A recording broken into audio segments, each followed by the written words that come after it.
Good morning, everybody. This video is for March 26th.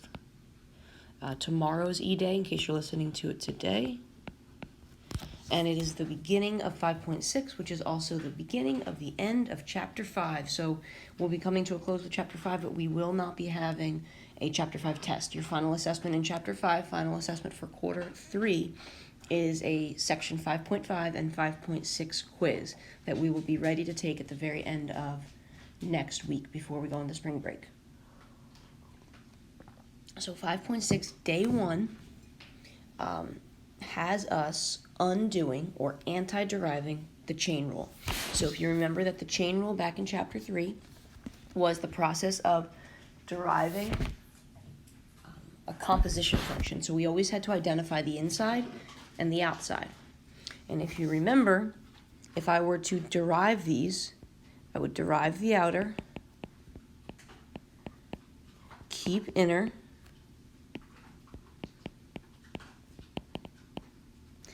and multiply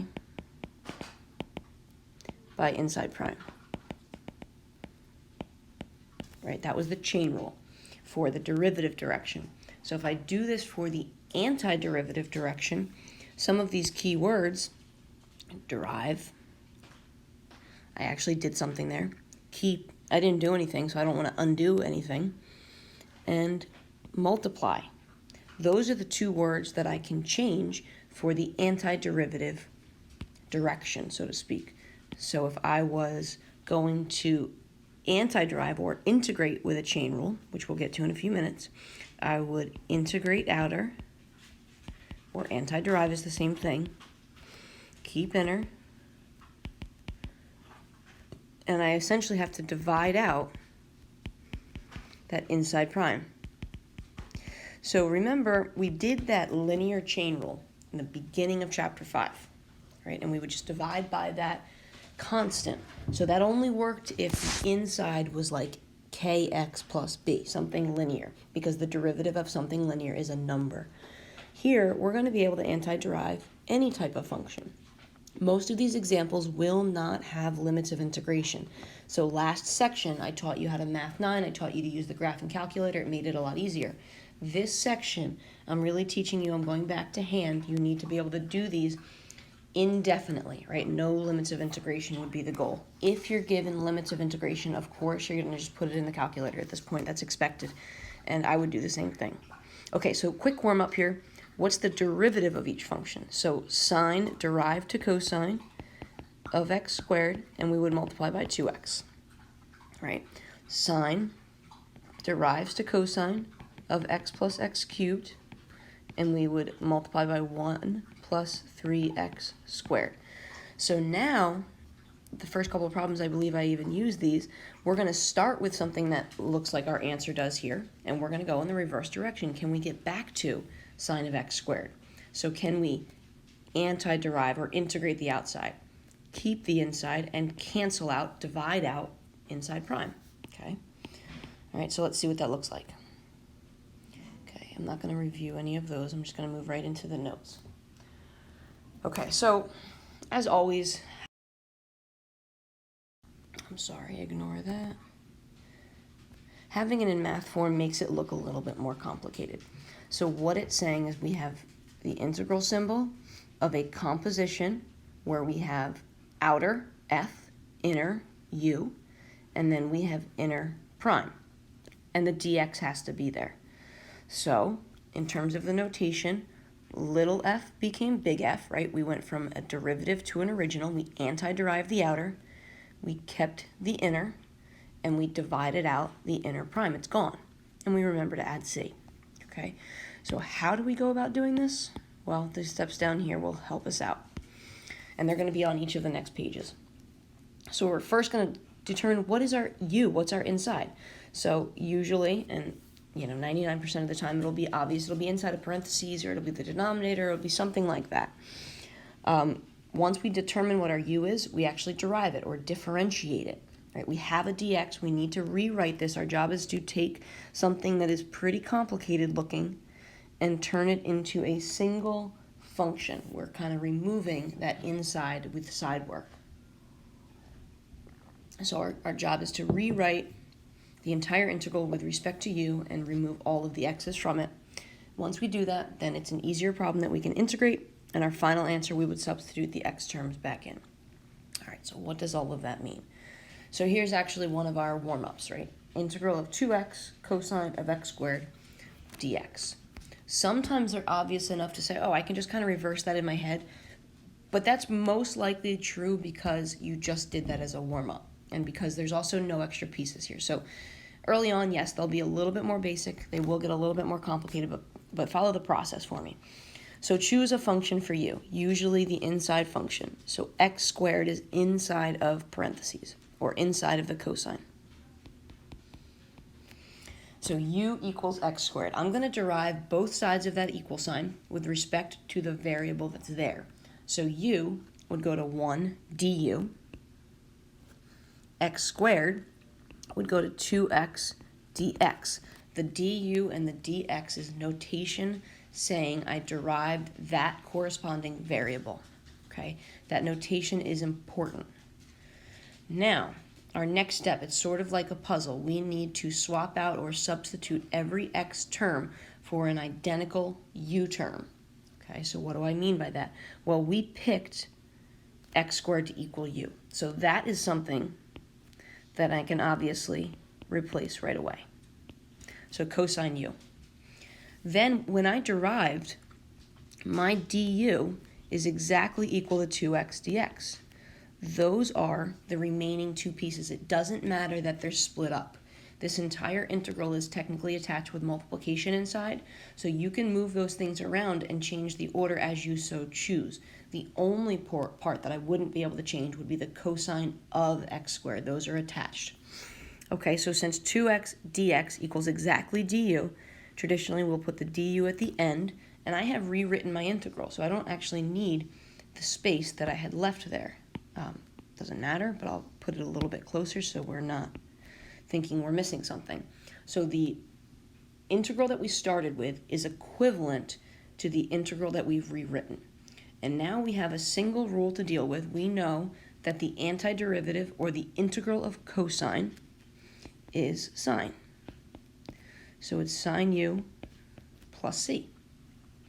And then the last step is to substitute x terms back in. So just take u and replace it with x squared.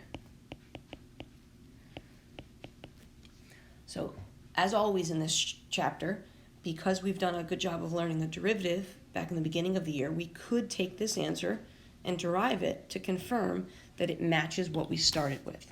Okay? But again, the process that I just took care of is I anti-derived or integrated the outer, so the cosine went to the sine, I kept the inner, and I divided out that inner prime. That 2x went away. Okay. Let's try another one. This is actually a linear chain rule. We could have done this problem back in the beginning of chapter 5, but let's approach this problem using u sub and see the difference in the process. Okay. So choose a function for u. Inside function, x plus 25. It's inside of an exponent. Differentiate that, so u will always become du. That side never changes. X plus 25, it's linear, it becomes 1, so I don't need to write that. Don't forget your dx. I derived with respect to x over there. Okay. Substitute. So we have u equaling x plus 25. That's how we started the problem. And the only other x term is the dx. And dx is identical to du, according to the work that we just did. So integral u to the negative second du. We just have a single power rule. Add 1, divide by the new, plus c. Final step, replace u with x. So I'll put the negative 1 up front now.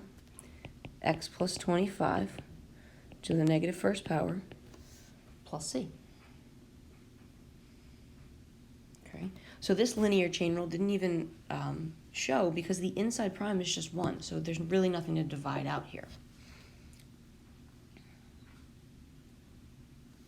Okay. So try this on your own. Pause my video, see if you can do it. I'll keep working here. I'll work silently, so maybe if you're still working without pausing, you can try your best on your own. Okay, the prompts are now gone, but the process, of course, would be the same. So if you need the list of steps next to you, that's totally fine.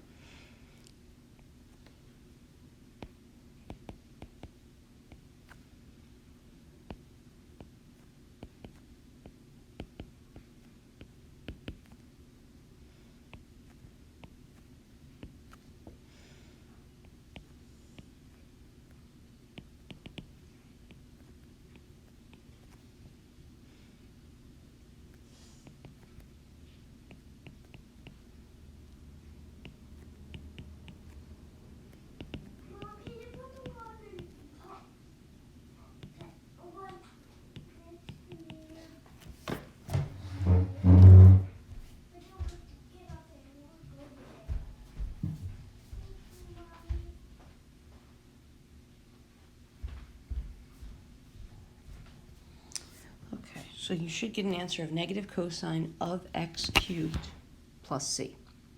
Okay.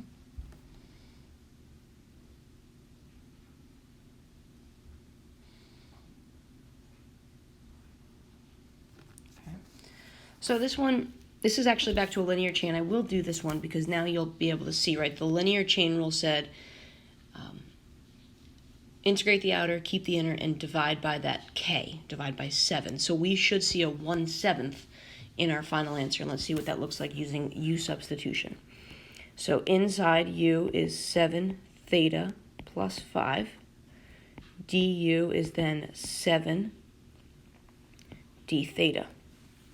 Okay, this is the first problem that we're coming across where I don't have a perfect match. What I mean by that, when I'm ready to substitute, 7 theta plus 5 is exactly equal to u. We're good there. That's what we started the problem off with. But the only other term I have is this d theta. Right now I have a 7 d theta. So I like to always isolate exactly what I need, which means in this case I just need a d theta. So I can manipulate this by dividing by 7.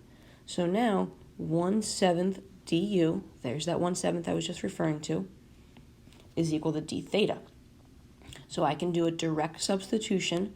D theta equals 1/7 du. So integral sine u 1/7 du.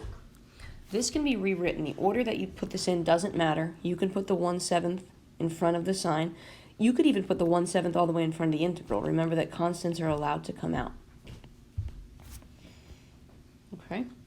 So anyways, we've simplified this to just a sine problem. We can take that sine, antiderive it, back to a negative cosine. So we have a negative 1/7 cosine u plus c. And then our final step is negative 1/7 cosine of 7 theta plus 5, all plus c. Okay, so in the end, yeah, we took the sine and went to a negative cos. We kept the inside 7 theta plus 5, and we divided by that 7. That shortcut only worked back when it was a linear chain rule. Okay, so the inside here is just kx plus b.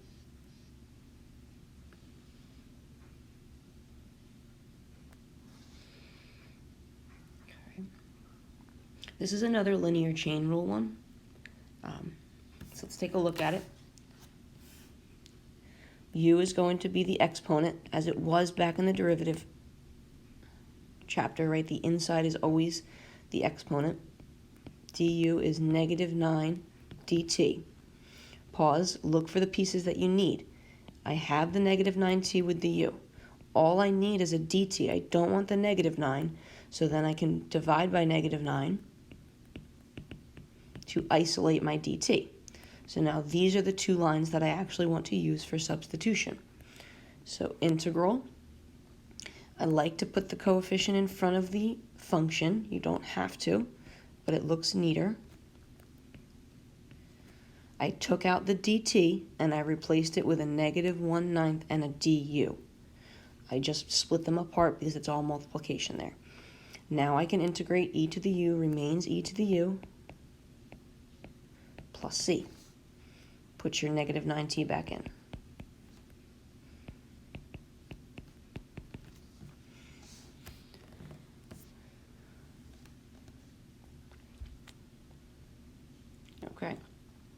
Looks harder. It's really not, okay? Fraction. So most of the time with a fraction, your denominator will be your inside. The other giveaway is that the denominator is also to the 6th power. So the denominator, except for the 6th power, is your u.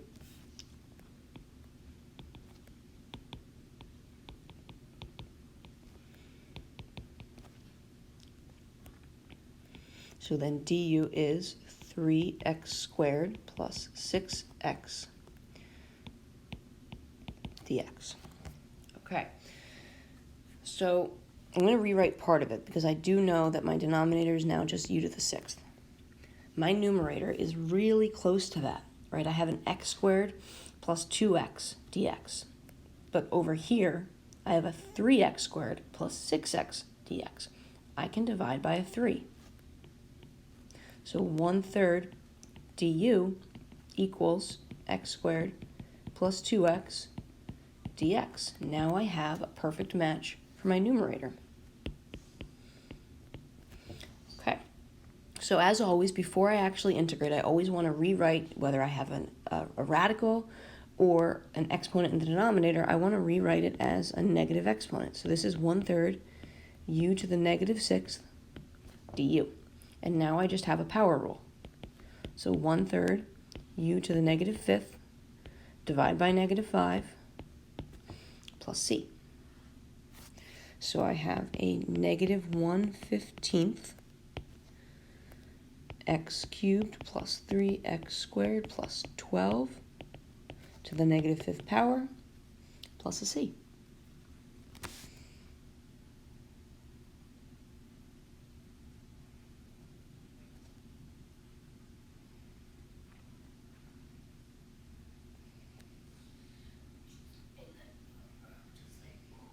Okay, I'm going to leave these last 3 as additional practice problems for you to do. Okay, I will pause the video, end the video, but when I put the filled in notes up, you'll see answers to these problems. Okay, again, these notes are for tomorrow, the 26th, which closes out this week for calculus. I hope you have a great weekend. Enjoy some time. Hopefully, try to get outside. Do the best you can. Hang in there, guys, and I hope to see